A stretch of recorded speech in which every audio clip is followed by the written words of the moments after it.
Hey guys, Samsung has just made the Galaxy M44 official for its home market of South Korea. Though not under the name, over it's called the Galaxy M3, but it should be the same phone that will be soon see international market has it, the M44. Let's now talk about the phone design and the specification. In the display department, the phone comes with 6.58-inch Full HD Plus PLS LCD screen with a 120Hz refresh rate. The screen has a B or U-shaped notch in the top and a significantly thinner bottom bezel than the rest. The Galaxy M44 comes with 6GB of RAM and 128GB of external storage, and the big thing is the phone comes with Snapdragon 888 chipset. That SoC was introduced in 2020, and of course out of the box the phone running Android 14 with One UI 6.0.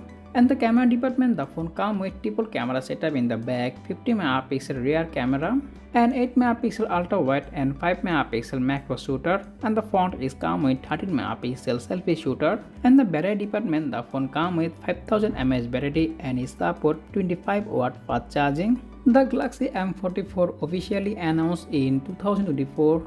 So that's all about our video. If you found this video informative, make sure to hit the like button and also subscribe my channel for more content like this. As always, thanks for watching and I'll be catching the next one. Take care. Allah Hafiz.